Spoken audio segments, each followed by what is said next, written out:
इस कथा से हमें सीख ये मिल रही है कि हमें कभी भी गृहस्थ जीवन में रहकर मन भोगों में नहीं रखना चाहिए, हमें भोगी नहीं बनना चाहिए।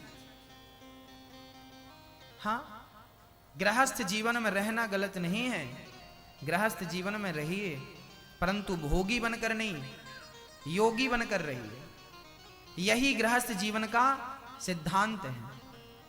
भक्तों, श्री करदम जी महाराज,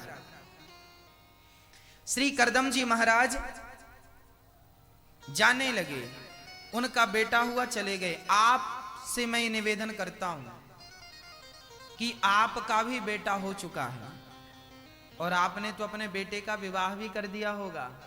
अच्छा, मैं आप सभी से एक छोटा सा प्रश्न पूछ रहा हूं, बहुत सावधानी से प्रश्न सुनिएगा और बड़ी श्रद्धा से, निष्ठा से उसका जवाब दीजिएगा। भक्तों, यहां जितनी भी मेरी मां बैठी हैं और जितने भी मेरे पिता तुल्य बुजुर्ग बैठे हैं, सबसे प्रार्थना है, आपकी बेटी का विवाह आपने कर दिया होगा। जिनकी बेटियों का विवाह हो गया और जिनके बेटों का विवाह हो गया वो ध्यान से सुनेंगे, और जिनका होने वाला है वो भी ध्यान से सुनेंगे। आपकी बेटी का विवाह हो गया, आपके बेटे का विवाह हो गया, बेटी अपने घर में खुश है, बेटा अपने काम पे लग गया।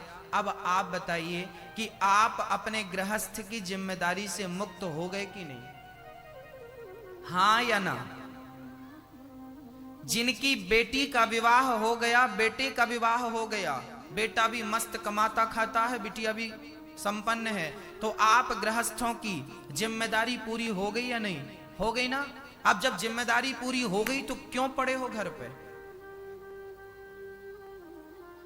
क्यों? बुढ़ापा मत बिगाड़िएगा, मेरी प्रार्थना आपसे।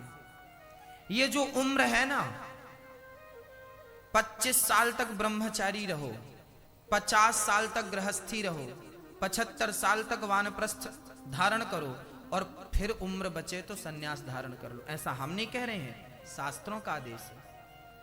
शास्त्र कहते हैं कि जब बेटी और बेटे का घर बस जाए तो बूढ़े माँ बाप को तीर्थों की यात्रा ज्यादा करनी चाहिए, ज्यादा से ज्यादा मन भगवान में लगाना चाहिए। इसका अर्थ ये बिल्कुल नहीं है कि आप सभी अपना घर छोड़ के चले जाएं, इसका अर्थ ये बिल्कुल नहीं है। इसका अर्थ केवल यह है कि आप घर पे रहो, पर कैसे?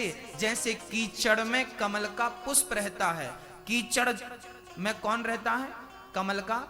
कमल का पुष्प कीचड़ में रहता है, पर कीचड़ से कोई संबंध नहीं रखता। ऐसे ही घर परिवार में रहो, पर घर परिवार के सदस्यों से कोई संबंध ना रखते हुए असंग रहो, संबंध केवल गोविंद से रखो। नाता एक राम जी से, दूजा नाता तोड़ दे, आशा एक राम जी की, दूजी आशा छोड़ दे। यही बुढ़ापे की सार्थकता है, हर बुढ़ापे की सार्थकता, हर बुजुर्ग के लिए है ये। हमारी उम्र जब आपकी तरह होगी तो हमारे लिए भी ये बात लागू हो जाएगी। सबके लिए सिद्धांत है, हिंदू हो, मुसलमान हो, सिख हो, ईसाई हो, ब्राह्मण हो, क्षत्रिय हो, वैश्य हो, शूद्र हो, कोई भी हो,